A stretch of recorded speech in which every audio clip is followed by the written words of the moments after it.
Papá, desde hoy tu pensión caerá directamente en mi cuenta bancaria. Tú ya no necesitas nada más. Al fin y al cabo, ya estás en el final de tu vida. Esas palabras salieron de la boca de mi propio hijo, Esteban, como si estuviera hablando del clima. Sentí como si me hubieran clavado un puñal en el pecho, pero no dije nada. Me quedé en silencio, mirándolo fijamente, mientras él desviaba la mirada con una sonrisa arrogante en los labios. Me llamo Ignacio Abel Romero, tengo 62 años, y jamás imaginé que llegaría el día en que mi propio hijo me quitaría lo único que me quedaba, mi dignidad y el fruto de 40 años de trabajo honesto. Pero antes de contarles cómo llegué a este momento de mi vida, quiero pedirles un favor. Si esta historia les llega al corazón, si sienten que vale la pena compartirla, ayúdenme a llegar a los 7,000 suscriptores en este canal. Suscríbanse y dejen un comentario diciéndome desde qué parte del mundo me están escuchando. Quiero saber que no estoy solo, que hay personas que aún valoran el respeto y la dignidad de los padres. Y si les conmueve lo que voy a contarles, dejen su like. Vamos por los 300 likes en este video. Cada uno de ustedes es importante para mí. Ahora sí, déjenme contarles toda la historia desde el principio. Aquella tarde de marzo, cuando Esteban pronunció esas palabras crueles, yo acababa de llegar de mi caminata diaria por el parque cerca de casa, en el barrio de Coyoacán, aquí en la Ciudad de México. Tengo diabetes tipo 2 y el médico me recomendó caminar al menos 1 hora cada día. A mis 62 años, todavía me mantengo activo, aunque mis rodillas ya me recuerdan que los años no pasan en vano. Entré a la casa sudando, con mi botella de agua en la mano, y me encontré a Esteban sentado en el sofá de la sala con una carpeta en las manos. A su lado estaba Alejandra, mi nuera, con esa expresión que siempre me ponía incómodo, una mezcla de desdén y superioridad. «Papá, siéntate. Tenemos que hablar de algo importante», me dijo Esteban sin siquiera saludarme. Me senté en el sillón frente a ellos, todavía sin imaginar lo que estaba por venir. «Mira, papá», continuó, abriendo la carpeta y mostrándome unos documentos que no alcancé a leer bien sin mis lentes. «Alejandra y yo hemos estado pensando. Tú ya tienes una edad avanzada, vives aquí en nuestra casa, no pagas renta, comes de nuestra comida. Es justo que contribuyas de alguna manera». Sentí que la sangre se me subía a la cabeza, pero respiré profundo y lo dejé continuar. «Así que hemos decidido que lo más conveniente es que tu pensión se deposite directamente en mi cuenta. Total, nosotros nos encargamos de todos tus gastos. Tú ya no necesitas dinero, papá. Ya estás en el final de tu vida. ¿Para qué quieres dinero?». El silencio que siguió fue ensordecedor, pero lo que ellos no sabían es que ese silencio no era de derrota. Era el silencio de un hombre que estaba a punto de enseñarles la lección más importante de sus vidas. Y todo comenzaría esa misma noche, cuando Esteban abriera la puerta de la refrigeradora. Para entender por qué las palabras de mi hijo me dolieron tanto, necesito llevarlos 32 años atrás, cuando Esteban apenas tenía 2 años, y mi esposa, Lucía, perdió la batalla contra el cáncer de mama. Recuerdo perfectamente esa mañana de noviembre de 1993. Lucía murió al amanecer en el Hospital General, rodeada de máquinas que ya no podían hacer nada por ella.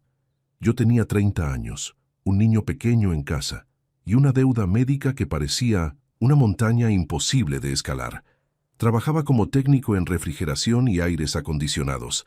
No era un trabajo glamoroso, pero era honesto y me permitía poner comida en la mesa. Después de la muerte de Lucía, tuve que trabajar doble turno, de día en una empresa de electrodomésticos, y de noche hacía reparaciones particulares en casas y negocios. Había noches en las que llegaba a casa a las 2 de la mañana, con las manos agrietadas por el frío de los refrigeradores y con cada músculo del cuerpo doliéndome. Pero cuando entraba a nuestra pequeña casa de 2 habitaciones en la colonia Narvarte y veía a Esteban durmiendo en su camita, todo el cansancio desaparecía. «Esto es por ti, mijito», le susurraba mientras le acomodaba las cobijas, «para que tengas un futuro mejor que el mío». Durante años rechacé invitaciones a salir, rechacé la posibilidad de rehacer mi vida con otra mujer. Todas mis energías, Todo mi dinero, todo mi tiempo libre, lo invertí en Esteban. Cuando cumplió 7 años, le compré su primera bicicleta. Era usada, pero la pinté de rojo brillante y le puse calcomanías de sus superhéroes favoritos. La cara de felicidad que puso ese día es un recuerdo que todavía me hace sonreír. A los 12 años, Esteban quería entrar a una escuela privada porque, según él, todos sus amigos iban a escuelas privadas y él no quería quedarse atrás. La colegiatura era astronómica para mi presupuesto, pero conseguí un tercer trabajo los fines de semana, reparando refrigeradores en 1900 un mercado. ¿Por qué trabajas tanto, papá?, me preguntaba Esteban cuando yo llegaba exhausto los domingos por la noche.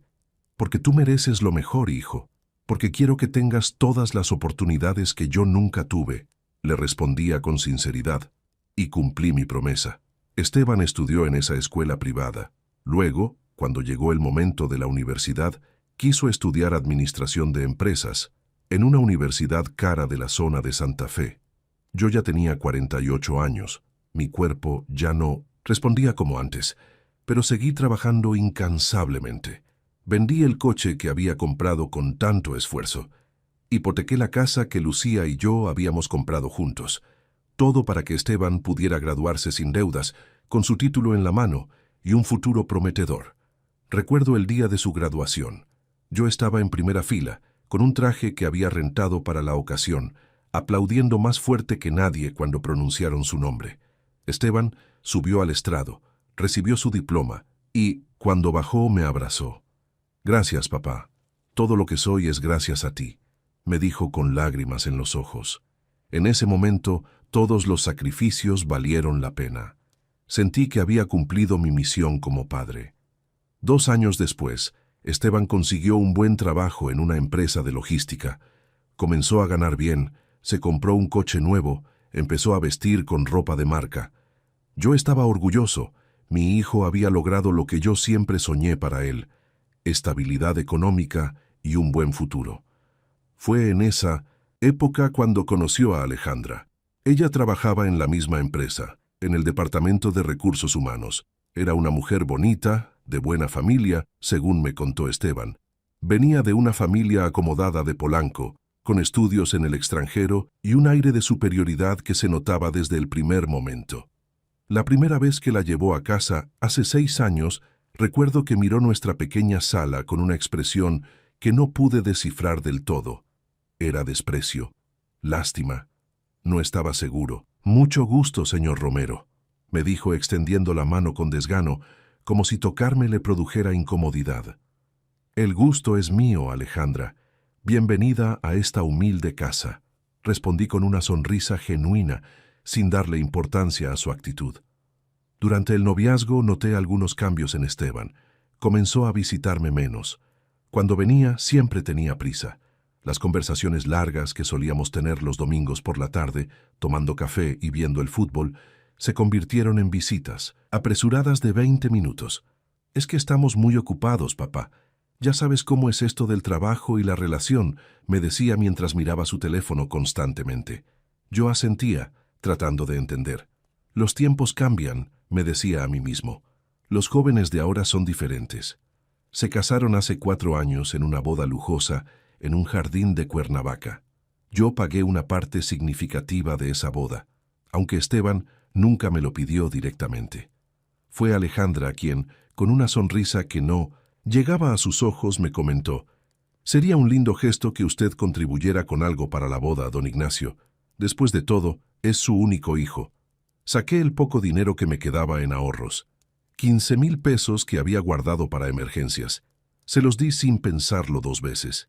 En la boda me senté en una mesa del fondo, solo, viendo cómo mi hijo bailaba con su nueva esposa rodeado de gente que yo no conocía.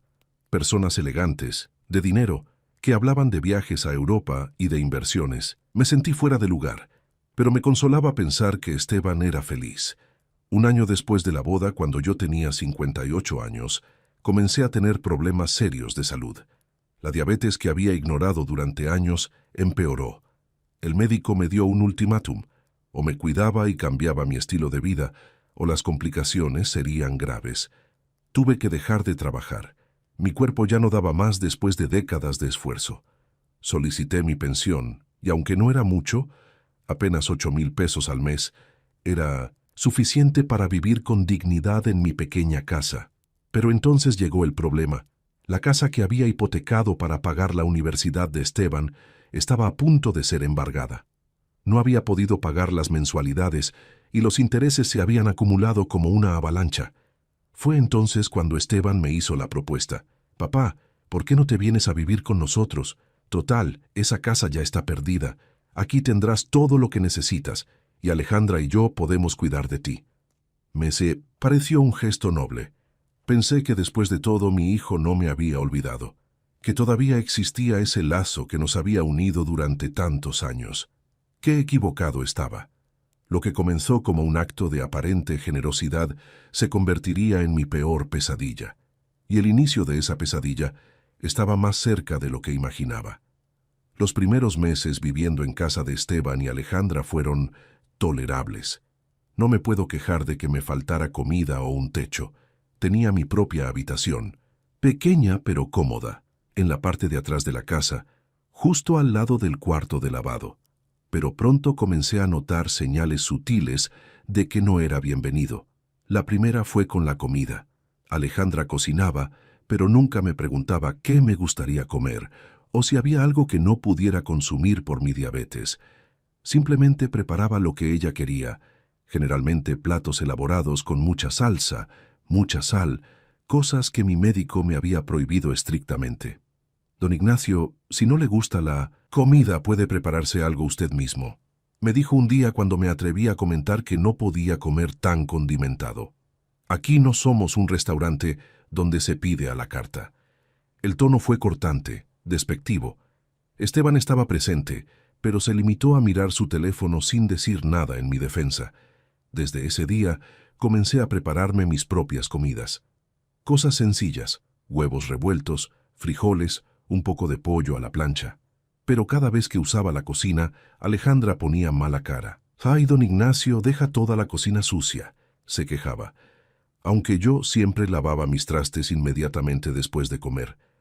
«No entiendo por qué no puede comer lo que preparamos para todos».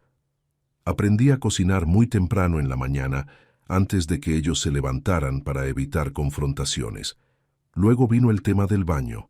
Había 2 baños en la casa, uno grande, con tina y ducha moderna, que era el de Esteban y Alejandra, y otro más pequeño, que supuestamente debía compartir con las visitas.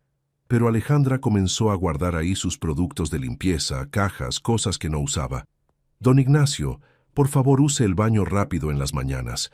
Necesito guardar aquí las toallas limpias y usted deja todo húmedo», me dijo un día, como si yo fuera un invasor en su espacio. Comencé a bañarme en 5 minutos, cronometrándome para no causar problemas. Pero lo que más me dolió fue cuando dejaron de incluirme en las conversaciones familiares. Cenaban en la sala, viendo televisión, riendo y hablando de su día.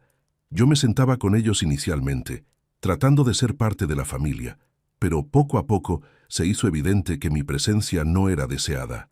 Hablaban de cosas que yo no entendía, series de televisión que nunca había visto, chismes de gente que yo no conocía, planes para viajes que nunca me mencionaban. «¿Van a ir de vacaciones?», pregunté una vez inocentemente cuando los escuché hablar de reservar un hotel en Cancún. «Sí, papá, son solo unos días. Tú te quedas aquí, cuidando la casa», respondió Esteban sin siquiera mirarme a los ojos. No me invitaron, ni siquiera consideraron la posibilidad. Se fueron una semana completa. Me dejaron dinero para la comida, como si fuera el cuidador de la casa y no el padre de familia. Recuerdo que esa semana lloré por las noches, acostado en mi pequeña habitación, preguntándome en qué momento había perdido a mi hijo. Cuando regresaron, bronceados y felices, con fotos en sus teléfonos de playas hermosas y restaurantes elegantes, apenas me preguntaron cómo me había ido. «¿Todo bien, papá?» «Perfecto. Ah, se acabó el papel de baño. ¿Puedes comprar con tu pensión?», me dijo Esteban mientras subía las maletas. Mi pensión. Ese era otro tema delicado.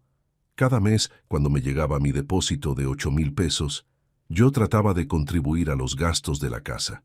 Compraba despensa, pagaba el gas, compraba artículos de limpieza, Quería demostrar que no era una carga, pero nunca era suficiente. Don Ignacio, el recibo de luz vino muy alto este mes. Creo que usted deja muchas luces prendidas, me reclamaba Alejandra, aunque yo prácticamente vivía en la oscuridad de mi habitación para no gastar. El agua también subió. ¿Está usted tomando baños muy largos?, me preguntaba con suspicacia, aunque yo me bañaba en 5 minutos como había prometido. Cada gasto de la casa, por mínimo que fuera, de alguna manera era culpa mía. Y Esteban, mi hijo, el niño al que crié con tanto amor y sacrificio, simplemente asentía a todo lo que decía su esposa. Había desaparecido el Esteban que yo conocía. Ahora era un hombre diferente, moldeado por las opiniones y el veneno de Alejandra. Un día, hace aproximadamente 6 meses, las cosas escalaron a otro nivel. Llegaron amigos de ellos a la casa para una cena, gente elegante, perfumada, con ropa cara. Yo estaba en mi habitación leyendo, tratando de no estorbar, cuando Alejandra tocó a mi puerta. «Don Ignacio, tenemos visitas. ¿Podría quedarse en su cuarto esta noche? Es que vamos a usar la sala y no queremos que se sienta incómodo con nuestra conversación». La manera en que lo dijo dejaba claro que el incómodo era yo, que mi presencia arruinaría su reunión elegante. «Claro, Alejandra, no hay problema», respondí con un nudo en la garganta. Esa noche escuché risas, música, el sonido de copas brindando. Mientras tanto, yo estaba encerrado en mi habitación, como un prisionero en la casa de mi propio hijo, comiendo un sándwich que había preparado en la mañana. En algún momento de la noche necesité ir al baño.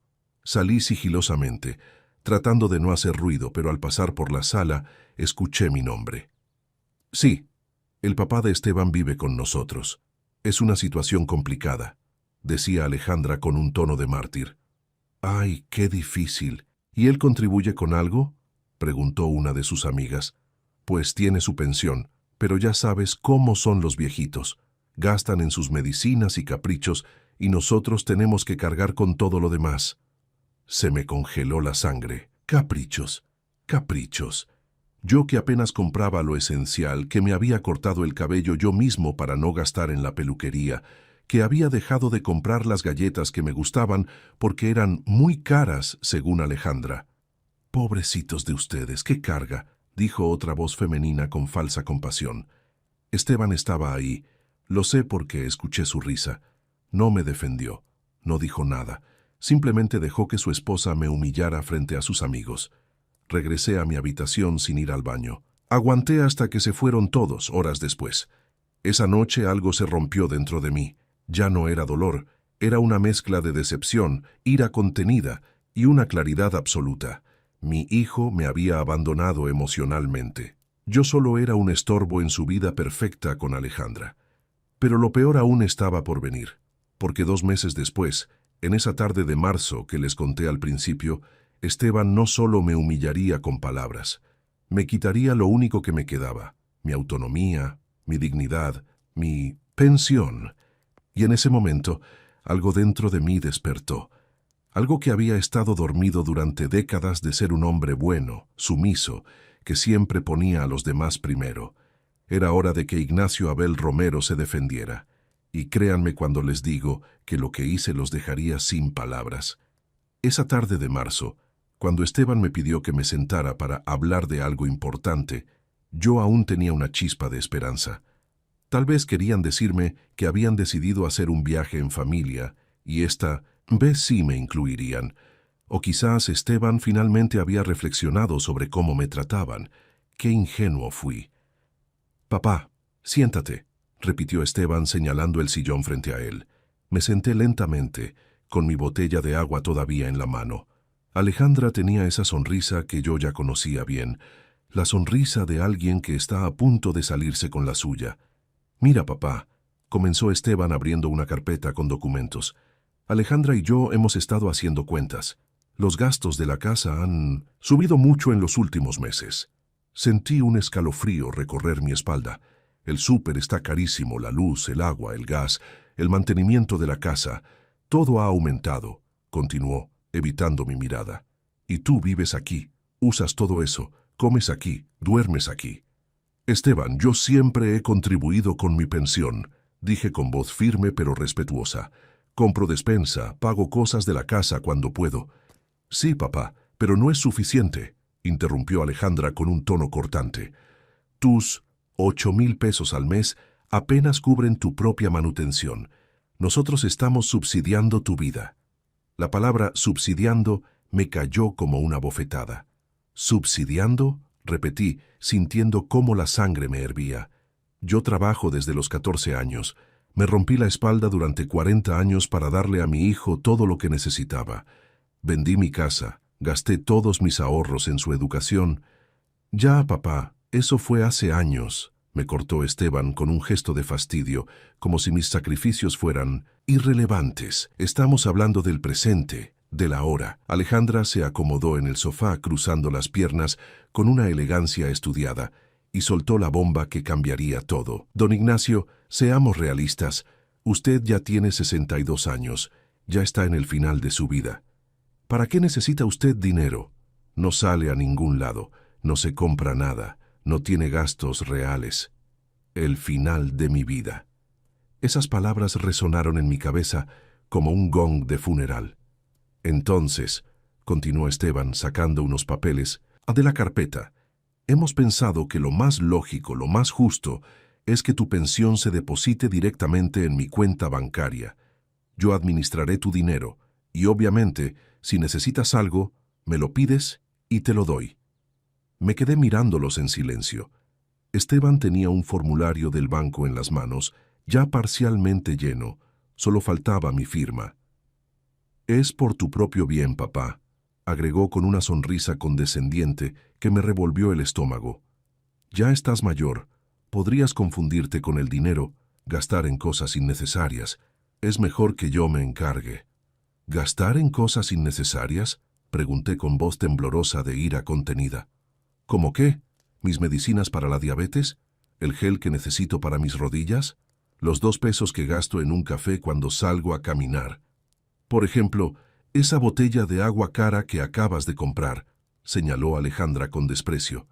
Hay agua de la llave, ¿por qué gastar en agua embotellada? No podía creer lo que estaba escuchando. Esa botella cara había costado 12 pesos.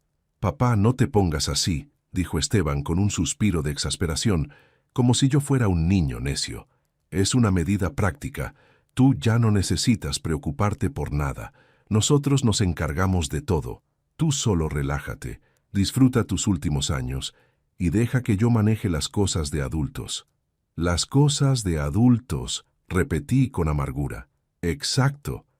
Mira, papá, ya firmé la autorización como tutor financiero, dijo mostrándome un documento que yo no había autorizado jamás. Solo necesito que firmes aquí, aquí y aquí.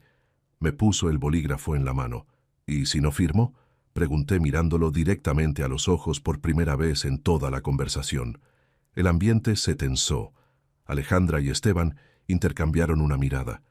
Papá, no seas difícil, dijo Esteban con un tono que comenzaba a mostrar irritación. ¿Qué vas a hacer? ¿Irte? ¿A dónde? Ya no tienes casa, no tienes trabajo, apenas puedes mantenerte de pie con tu diabetes. Seamos realistas. Y ahí estaba la verdad. Desnuda, me tenían atrapado. Si no firmas, intervino Alejandra con frialdad, tendremos que replantear esta situación de convivencia. No podemos seguir cargando con alguien que no quiere cooperar.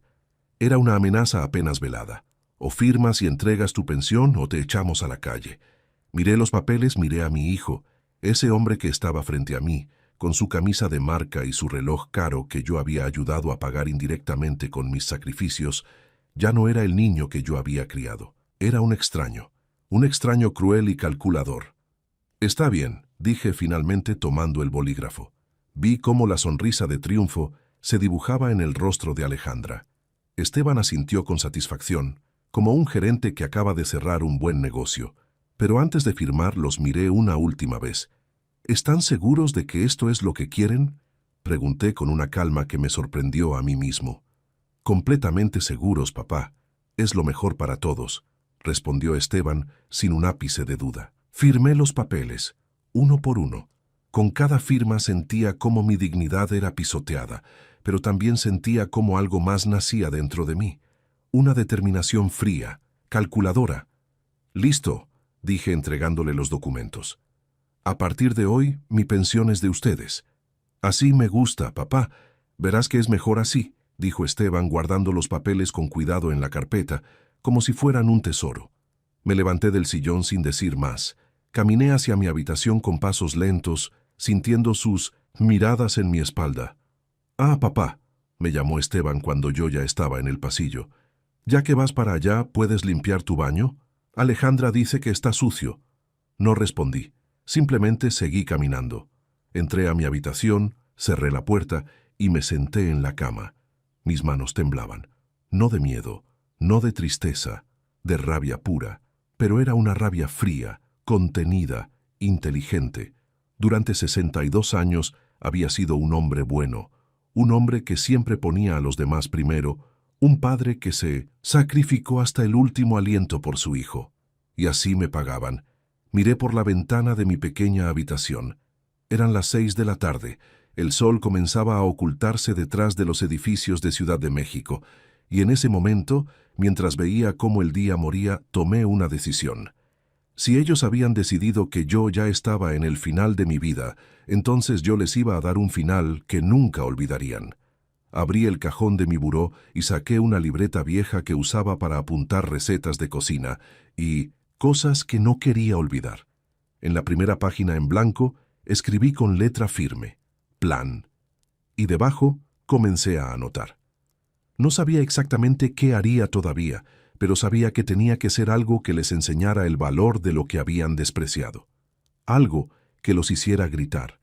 Y ese algo empezaría esa misma noche, en el lugar más inesperado, en la refrigeradora. Los siguientes días, después de firmar esos papeles, fueron extraños.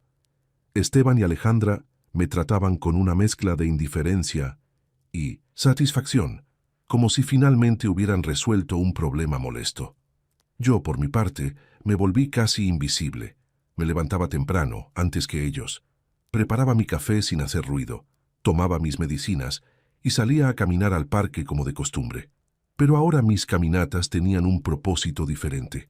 Mientras caminaba entre los árboles del parque de Coyoacán, mi mente trabajaba sin parar. Observaba a las personas, familias felices, hijos cuidando a sus padres ancianos con amor, nietos jugando con sus abuelos. Y cada escena me recordaba lo que yo había perdido. Pero no me sumí en la autocompasión. No, eso sería desperdiciar energía. En lugar de eso, comencé a planear. Lo primero que hice fue algo muy simple. Empecé a documentar todo. Cada vez que Alejandra me hacía un comentario despectivo, lo anotaba en mi libreta con fecha y hora. Cada vez que Esteban me ignoraba o me hablaba como si fuera un niño, lo registraba.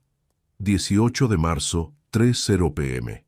Alejandra me dijo que no usara su sartén bueno, que usara el viejo y rayado para mis huevos. 20 de marzo, 8:30 p.m. Esteban me pidió que comiera en mi cuarto porque tenían amigos y mi presencia incomodaba. 22 de marzo, 10:00 a.m. Alejandra me reclamó por usar demasiado papel de baño. Me dijo que soy un gasto constante. Página tras página, iba construyendo un registro detallado de cada humillación. Pero eso era solo la primera parte. La segunda parte era más compleja. Necesitaba recuperar mi autonomía financiera sin que ellos se dieran cuenta. Una tarde durante mi caminata me encontré con un viejo amigo, Mauricio, con quien había trabajado hace años en la empresa de refrigeración. Estábamos tomando un café en un puesto ambulante cuando le conté mi situación, omitiendo los detalles más dolorosos. «Ignacio, hermano, eso que te hicieron es abuso financiero», me dijo Mauricio con indignación. «Tienes derechos. Esa pensión es tuya. Nadie te la puede quitar así». «Ya firmé los papeles, Mauricio. Ya está hecho. Pero tú firmaste bajo coerción. Te amenazaron con echarte a la calle. Eso no es válido legalmente», insistió tomando un sorbo de su café. «Mira, mi prima trabaja en el DIF, en el Departamento de Protección a Adultos Mayores. Déjame hablar con ella». Algo se encendió dentro de mí, una chispa de esperanza. «¿De verdad se puede revertir?», pregunté. «Claro que sí, pero necesitas pruebas de que te coaccionaron, de que hay abuso». Pensé en mi libreta llena de anotaciones. «Tengo pruebas. dije con determinación. Los siguientes días fueron de preparación silenciosa. Mauricio me conectó con su prima, la licenciada Patricia Morales, una abogada especializada en derechos de adultos mayores. Nos reunimos en secreto en una cafetería lejos de casa. Le mostré mi libreta. Le conté toda la historia desde el principio y ella escuchó con atención profesional, pero también con genuina empatía. Don Ignacio, lo que le han hecho es abuso económico y emocional. Constituye violencia familiar según la ley, me explicó mientras revisaba las anotaciones. Tenemos bases sólidas para revertir esa autorización bancaria y, si usted quiere, para iniciar acciones legales. No quiero destruir a mi hijo, dije con honestidad. Solo quiero que entienda lo que ha hecho, que sienta aunque sea un poco el dolor que me ha causado. Patricia asintió comprensiva. Entonces, hagamos esto. Primero recuperamos el control de su pensión. Eso es prioritario. Luego, usted decide qué hacer con la información. Me dio unos formularios que debía llenar y me explicó el proceso. Sería rápido, cuestión de una semana máximo, porque yo era el titular original de la cuenta y podía demostrar coerción. Pero hay algo importante, don Ignacio, me advirtió. Cuando hagamos el cambio, su hijo se dará cuenta inmediatamente. El banco le notificará que usted ha revocado su autorización. ¿Está preparado para la confrontación? Pensé en esa pregunta durante todo el camino de regreso a casa. ¿Estaba preparado? Esa noche, mientras cenaba solo en mi habitación como siempre, ellos estaban en la sala viendo una película, tomé una decisión. No solo recuperaría mi pensión, haría algo más. Algo que les demostraría que el viejo inútil que tanto despreciaban todavía tenía dignidad, inteligencia y sobre todo memoria. Saqué mi teléfono viejo, ese que Esteban me había dado cuando él compró uno nuevo, y empecé a buscar información en Internet. Busqué grupos de apoyo para adultos mayores. Encontré foros donde personas en situaciones similares compartían sus experiencias. Leí sobre casos de abuso familiar, sobre padres que habían sido despreciados por sus hijos, y en uno de esos foros encontré algo que me llamó la atención, una publicación de un hombre que había hecho algo brillante para demostrarle a su familia cuánto lo necesitaban. Dejé de hacer todo lo que hacía por ellos sin que se dieran cuenta, decía la publicación. Dejé de limpiar lo que ensuciaban, dejé de comprar lo que se les olvidaba, dejé de ser invisible. Y cuando finalmente notaron mi ausencia ya era tarde. Esa idea resonó en mi cabeza como una campana. Yo también hacía cosas por ellos sin que lo notaran. Cada mañana, antes de que se levantaran, yo recogía el desorden que dejaban en la sala.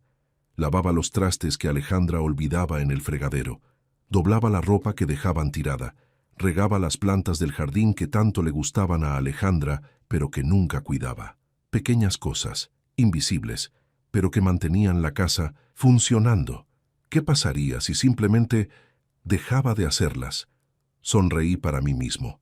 Era un plan simple pero efectivo, pero necesitaba algo más, algo dramático, algo que los impactara de verdad.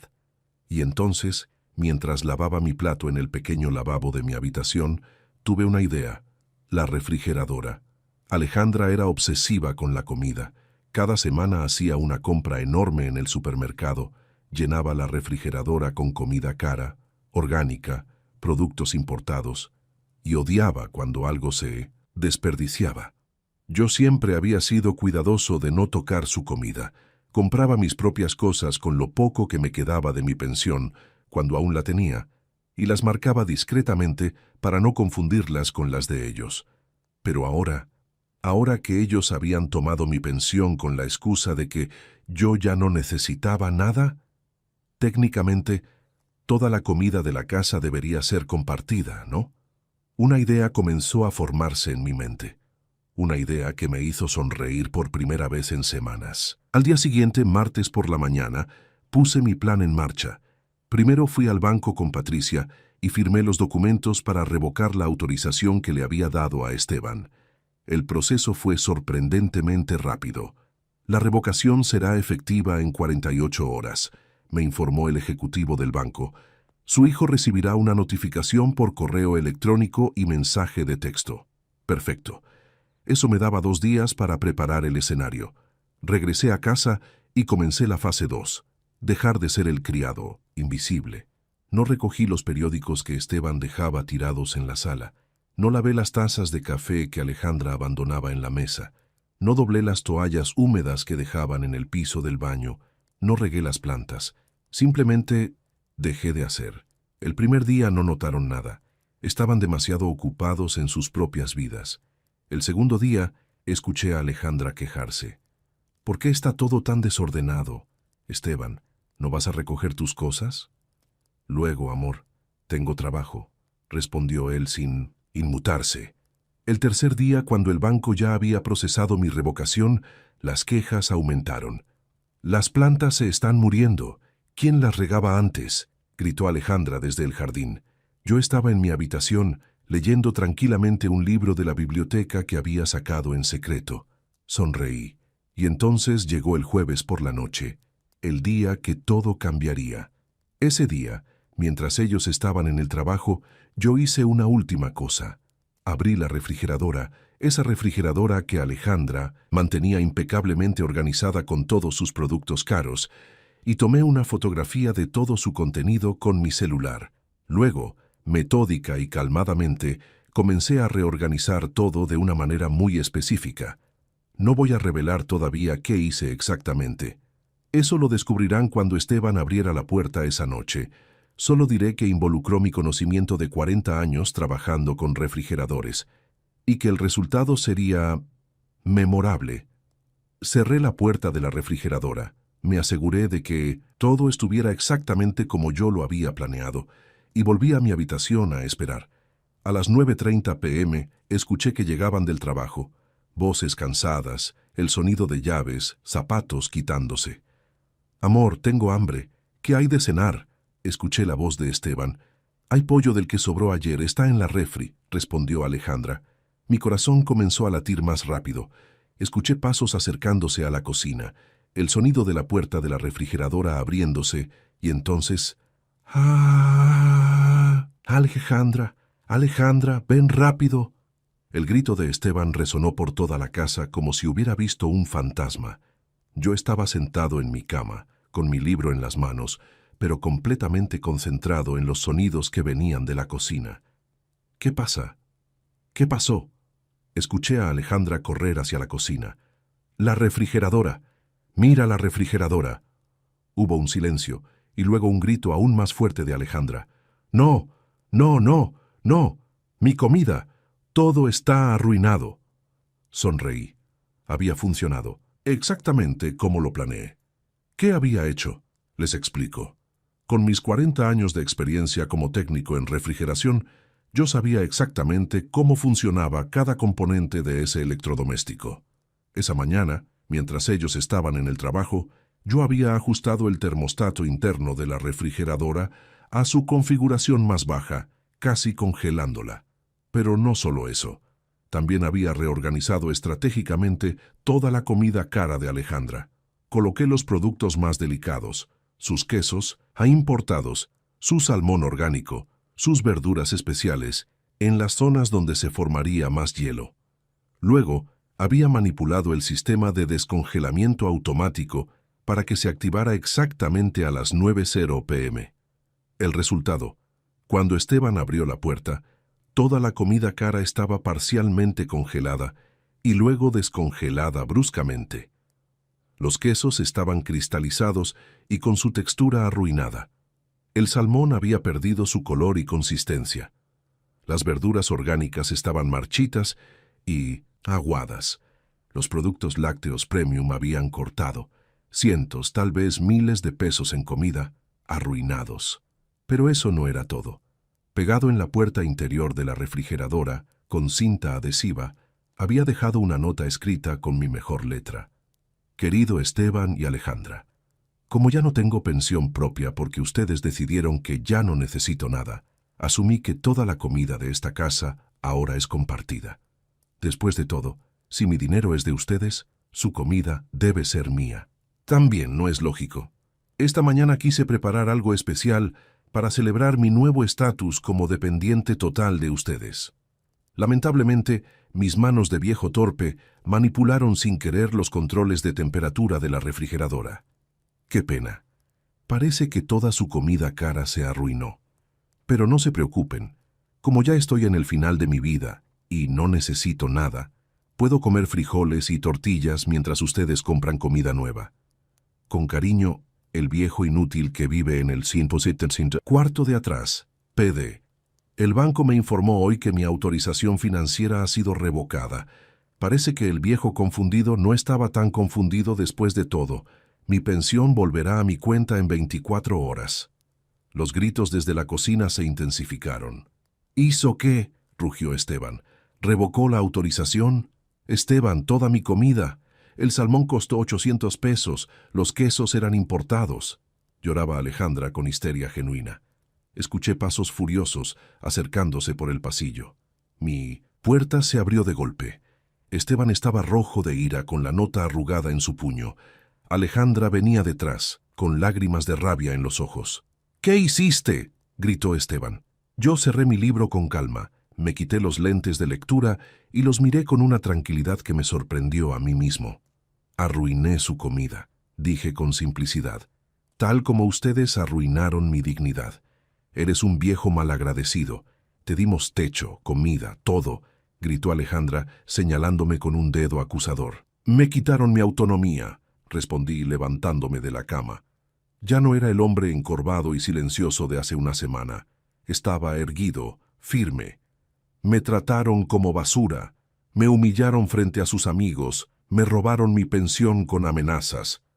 Te dimos un hogar, insistió Esteban.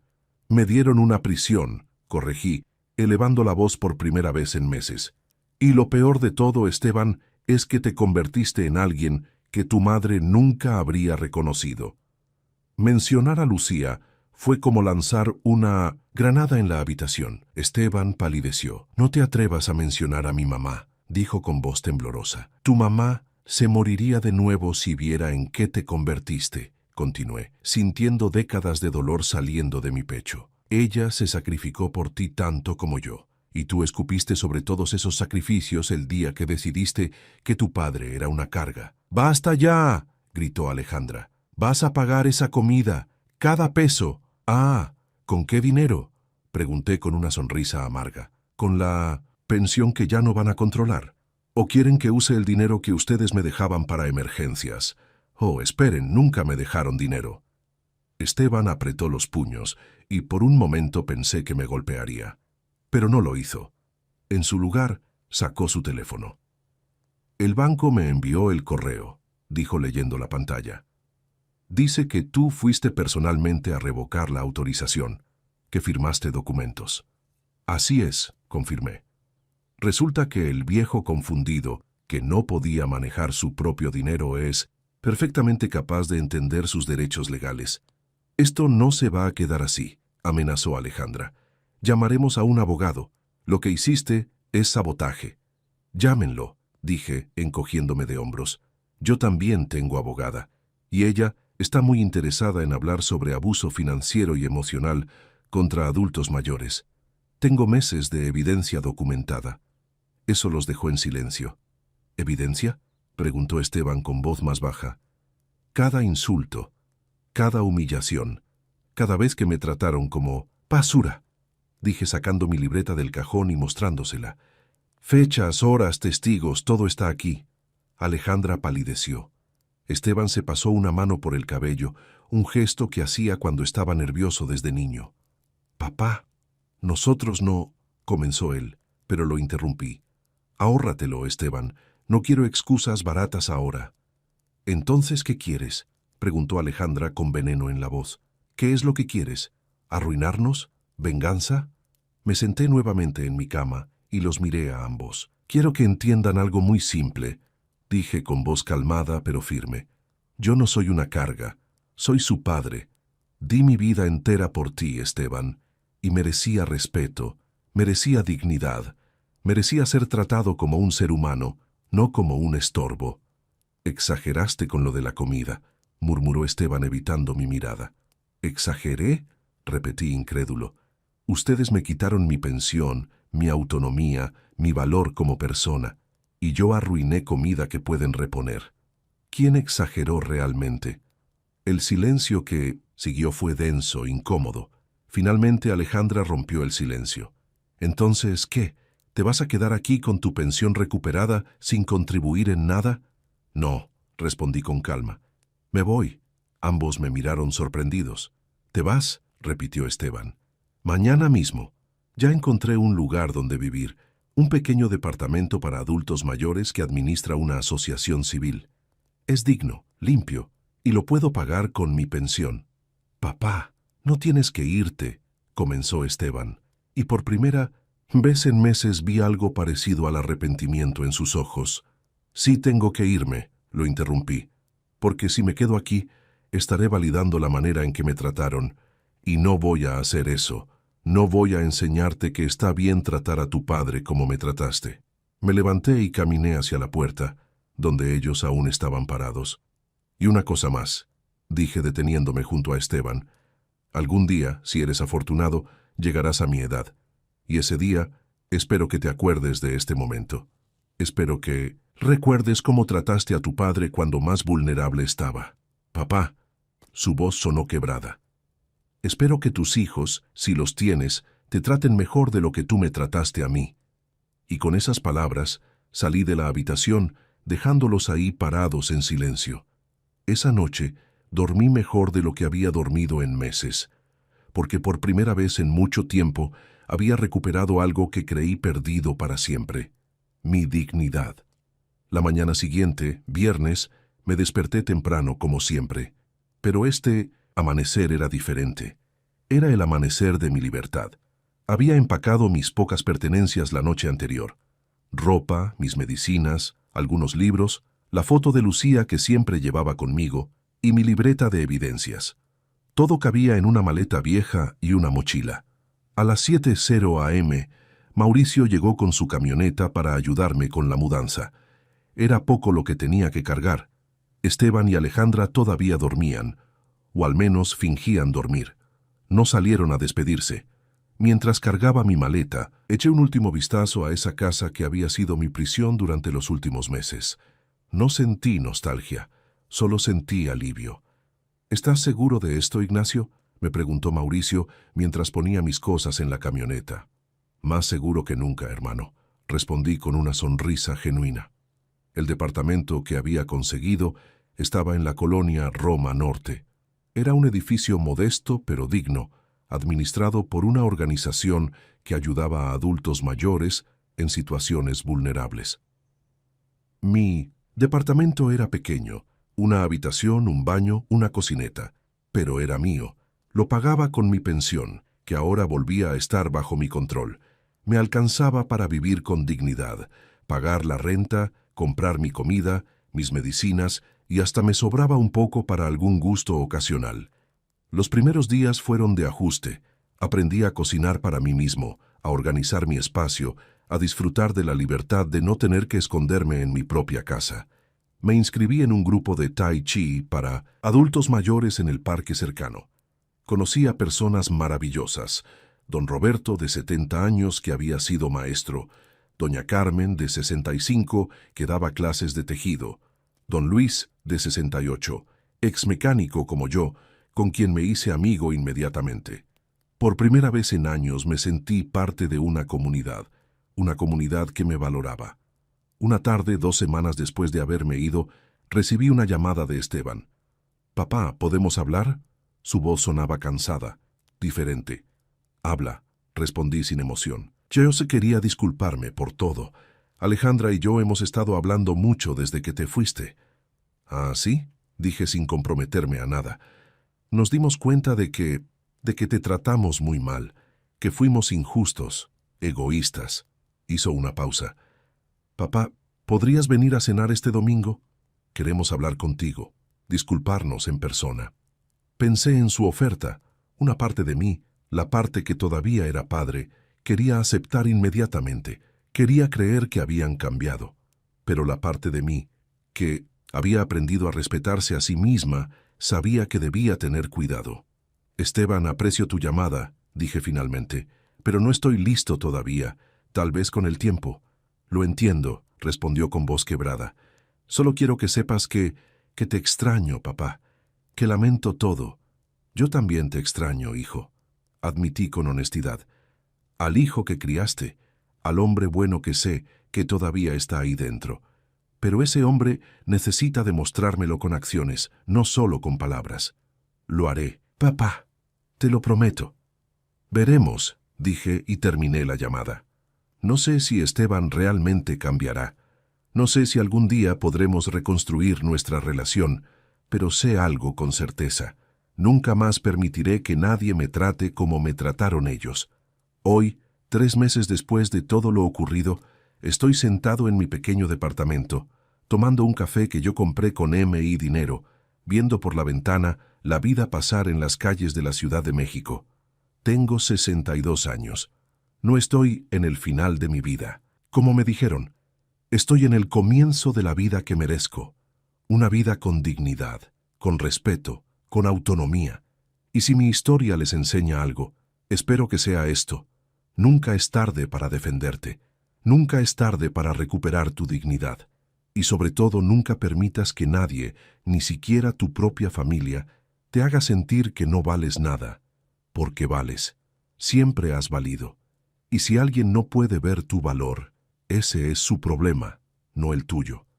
Si esta historia te llegó al corazón, si conoces a alguien que está pasando por una situación similar, compártela. Y recuerda siempre, nuestros padres, nuestros abuelos, nuestros adultos mayores, no son cargas. Son tesoros vivientes que merecen nuestro respeto, nuestro amor y nuestra gratitud. No esperes a que sea demasiado tarde para decirles cuánto los valoras. Gracias por llegar hasta aquí. Si esta historia te conmovió, déjame un like y suscríbete al canal. Y por favor, cuéntame en los comentarios. ¿Desde dónde me estás viendo? Tu comentario me da fuerzas para seguir compartiendo estas historias. Nos vemos en el próximo video.